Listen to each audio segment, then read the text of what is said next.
সূর্য উঠছে, মাঠে কুয়াশা, পাখির ডাক।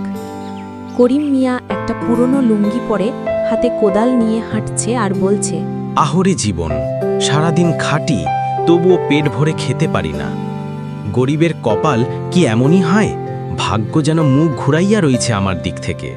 দুবেলা দুমুঠো খেতেও পারি না। বড় বাড়ি, মালিক সাহেব বসে আছে উঠানে। করিম আসে আর বলে, সালাম দিছি মালিক সাহেব, আজকে কোনো কাজ আছে নাকি? সারা রাত ঘুম হয়নি, মেয়ে পেটে ভাত চায়। যেই কাজই দেন কর্ম, শুধু একটু মাইনে পাইলে পেট ভরাইতে পারমু। কাজ তো আছেই, কিন্তু তুই তো গরিব মানুষ, তোর কাজ কি আর বেশি দামি? যা, বাড়ির পিছনে একটা গাছ পড়ে আছে, সেটা লাকড়ি বানিয়ে দে, তারপর যাবার সময় কিছু নিয়ে যাস। কিছুক্ষণ পর করিম কাজ শেষ করে আসে আর বড় সাহেব ঘর থেকে কিছু খাবার নিয়ে আসে। এই অল্প কয়টা ভাত? সাহেব, এত করে কি হবে? আমার ঘরে তো 3 জন খালি পেট নিয়ে বসে আছে। একটুখানি দয়া করেন, 2 সের চাল দেন। উড়ে, গরিব মানুষ আবার দরদাম করে। চাইলে নে, না চাইলে যা অন্য খোঁজ কর। আমি আর তোকে কাজ দিব না। না সাহেব, আপনি কাজ না দিলে কি খাবো? থাক, যেটুকু দিছেন তাতেই চলবে। করিম মিয়া নিজের সাথে কথা বাড়ে। গরিবের কথা কেডা শোনে? কষ্টে মরলেও গরিবের কান্নার দাম নাই। হায়রে ভাগ্য, হয়তো গরিবের জীবন মানেই দুর্ভাগ্যের গল্প। ঘরের ভিতরে করিমের স্ত্রী ও ছোট মেয়ে বসে আছে, না খেয়ে করিমের অপেক্ষায়। মা গো, পেটটা কেমন কাঁপছে, খিদেতে বুক ধুকপুক করছে। তুমি বলেছিলে বাবা খাবার নিয়ে আসবে, এত দেরি হচ্ছে কেন মা? হায় রে মা, বাবার মতো মানুষ আজ কত কষ্ট করছে, কত দৌড়াচ্ছে খাবার জোগাড়ের জন্য। হাঁড়ি খালি দেখে আমার বুক ফেটে যায়, কিন্তু দেখিস তোর বাবা খালি হাতে ফিরবে না। মা গো, আমি চাই না তুমি কাঁদো। বাবা আসবে, আসবেই। তারপর আমরা 3 জন একসাথে বসে ভাত খাব। তখন মনে হবে খিদে নয়, সুখের ভাত খাচ্ছি। আমার সন্তান যেন আর খালি পেটে না ঘুমোয়, তার বাবাকে খাবার নিয়ে ঘরে পাঠাও। এই সংসারের আধার ভেঙে একটু আলো দাও। এই দেখো, হাঁড়ি খালি, চুলায় আগুন নাই।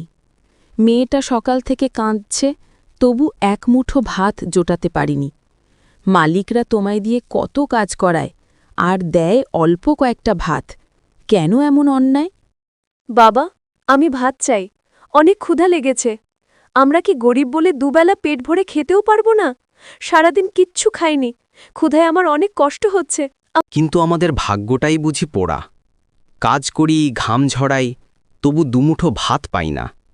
এই দুনিয়ায় গরিবের কান্না শুনবার কেউ নাই। আগে প্রতিবেশীর নাম রহিম, ঘরে ডিটে। করিম ভাই, আজকে আবার শুনলাম তোমাকে ভালো পারিশ্রমিক দেয়নি বড় সাহেব। ওরে বাবা, এত খেটে এতটুকুই পেলে? এই সব মালিকরা শুধু আমাদের খাটাইবে, কিন্তু মজুরি দেবে নামমাত্র। হ্যাঁ রহিম ভাই, গরিব হইলে মানুষকে দয়া না করে বোঝা মনে করে। আমরা যেন মানুষ না, শুধু কাজ করার যন্ত্র। তাই তো বলি, গরিবের জীবনটা কি আসলেই জীবন? কষ্টে ভরা, অভাবের আগুনে পোড়া। রাতে করিম মিয়া খড়ের বিছানায় শুয়ে আছে, শরীর জ্বরে পুড়ছে। স্ত্রী পাশে বসে, মেয়ে কাঁদছে। হায় আল্লাহ, করিমের তো শরীর জ্বলতেছে। ওষুধের টাকা কোথা থেকে আনব? ঘরে এক মুঠো চাল নাই, বাজার থেকে ওষুধ আনা তো দূরের কথা। আব্বা, তুমি অসুস্থ হয়ে যেও না, আমি তোমাকে হারাতে চাই না। আমাদের তো তুমি ছাড়া আর কেউ নাই।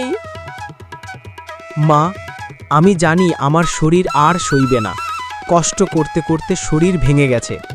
গরিবের জীবন জন্ম থেকে মৃত্যু পর্যন্ত কষ্টেই ভরা। স্ত্রী দৌড়ে মালিক সাহেবের বাড়িতে যায়। স্ত্রী কাঁদতে কাঁদতে, মালিক সাহেব, স্বামীটা জ্বরে ভুগতেছে, খুব কষ্ট হচ্ছে, দয়া করে কিছু টাকা বা ওষুধ দেন। কি বললি? আমি কি হাসপাতাল নাকি?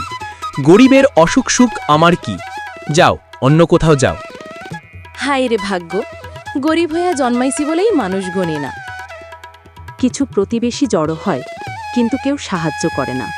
আমরা তো নিজেরাই অভাবে আছি, কেমনে সাহায্য করব? গরিবের কপালে দুঃখই লেখা থাকে ভাই। শুনেন সবাই, গরিবের ভাগ্য যদি এমনই হয়, তবে মানুষ কেন গরিব হয়? আমাদের কষ্ট, আমাদের কান্না কেউ বোঝে না। আমরা বাঁচলেও দুঃখ, মরলেও দুঃখ। করিম মিয়া দুর্বল শরীরে নদীর ধারে বসে একা একা কথা বলছে। হঠাৎ তার চোখ পড়ে মাটিতে পড়ে থাকা চকচকে থলির উপর। এটা কি এক থলি সোনার থলে নাকি? হায় আল্লাহ, এত টাকা আমি কোনোদিন চোখেও দেখিনি। এবার আমার ভাগ্য খুলবে আর আমার দুঃখ থাকবে না। এই টাকা থাকলে আমি আমার মেয়ে স্ত্রীকে সুখে রাখতে পারতাম, আর কেউ আমাকে গরিব বলে অবহেলা করত না। দূর থেকে মালিক সাহেব দেখছি আর মনে মনে ভাবছে, আরে ধুর, ও থলিটা তো আমার ছিল, হারিয়ে গেছিল। এখন যদি করিম পায় তাহলে গরিব থেকে ধনী হয়ে যাবে। না না, এটা হতে যাওয়া যাবে না। বড় সাহেব গ্রামের মানুষ জড়ো করে করিমের বিচার করার জন্য। মালিক সাহেব চিৎকার করে, শোনো সবাই, আমার সোনার থলি চুরি হয়েছে। চোর আর কেউ না, সেই করিম মিয়া। কি বললেন বড় সাহেব? করিম এতটা সাহস করলো আপনার টাকা চুরি করার? হ্যাঁ, আমি নিজের চোখে দেখছি। ও আমার টাকা নিয়ে দৌড়ে পালিয়ে গেছে। এখন সবাই মিলে ওর বিচার করো। আমি চোর না, আমি চুরি করি নাই। নদীর ধারে পেয়েছিলাম, ভাবছিলাম কারো হারানো জিনিস। কিন্তু আমাকে সুযোগ না দিয়ে সবাই আমাকে চোর বানালেন কেন? মানুষ শুধু গরিব বলেই তাকে সন্দেহ করে। ধনীর কথা সবাই বিশ্বাস করে, কিন্তু গরিবের কান্না শোনে না। করিম, তোর বিরুদ্ধে গুরুতর অভিযোগ উঠছে। মালিক সাহেবের সোনার থলি তুই চুরি করেছিস। এখন বল, সত্যি কিনা? চুরি করার শাস্তি অনেক ভয়ানক। আমি গরিব ঠিকই, কিন্তু চোর নই। থলিটা নদীর ধারে পড়ে থাকতে দেখি। চুরি করলে পালিয়ে যেতাম, লোকচক্ষুর সামনে আসতাম না। এই সময় গ্রামের এক কিশোর দৌড়ে আসে। সবাই শোনেন, আমি দেখেছি মালিক সাহেবের নায়েব, কাজের লোক, সেই থলি নদীর ধারে ফেলে দেয়। ও বুঝি লুকাতে গেছিল, পড়ে মালিকের ভয়ে দৌড়ে পালায়। কি তাহলে মালিক সাহেব মিথ্যা বলছে? দেখলেন, গরিব হলে সবাই চোর বলে গালি দেয়, ধনী হলে মিথ্যেও সবাই বিশ্বাস করে। আমাদের অভিশপ্ত কপাল, কিন্তু মিথ্যে একদিন না একদিন ধরা পড়ে যায়। মানে আসলে ব্যাপারটা অন্যরকম। আমি শুধু সন্দেহ করেছিলাম। মোড়ল রাগান্বিত হয়ে, মালিক সাহেব, আপনার মতো ধনীরা যদি গরিবকে মিথ্যা দোষ দেয়, তাহলে সমাজে ন্যায় বিচার থাকবে কিভাবে? করিম ভাই চোর না, নির্দোষ। আজ থেকে আমরা ওর পাশে থাকব। গরিব বলে কাউকে ছোট ভাবা যাবে না। আজ আমার কষ্টের জীবনটা অন্তত প্রমাণ করল, গরিবের কান্না যদি একদিন শোনা যায়, তবে সত্যিই ন্যায় প্রতিষ্ঠা হয়। গরিবের জীবন মানেই পরীক্ষা। আমাদের কপালে সুখ কম, দুঃখই বেশি। তবে আমি খুশি, আজ অন্তত আমার সততা সবার সামনে প্রমাণ হলো। করিম, আমি তোমার প্রতি অন্যায় করেছি। গরিব ভেবে তোমাকে চোর বলেছিলাম, ক্ষমা করো। আর হ্যাঁ, এই থলির সোনা আমি গ্রামের গরিবদের জন্য দান করে দিচ্ছি। গরিবের দুর্ভাগ্য কেবল অভাব অনটন নয়, সমাজের অবহেলাই তার সবচেয়ে বড় কষ্ট। ধনী যদি অন্যায় করে, গরিবকে দোষ দেওয়া সহজ হয়, কিন্তু সত্য একদিন প্রকাশ পাই। তাই আমাদের উচিত গরিবকে ছোট না করে তাদের পাশে দাঁড়ানো।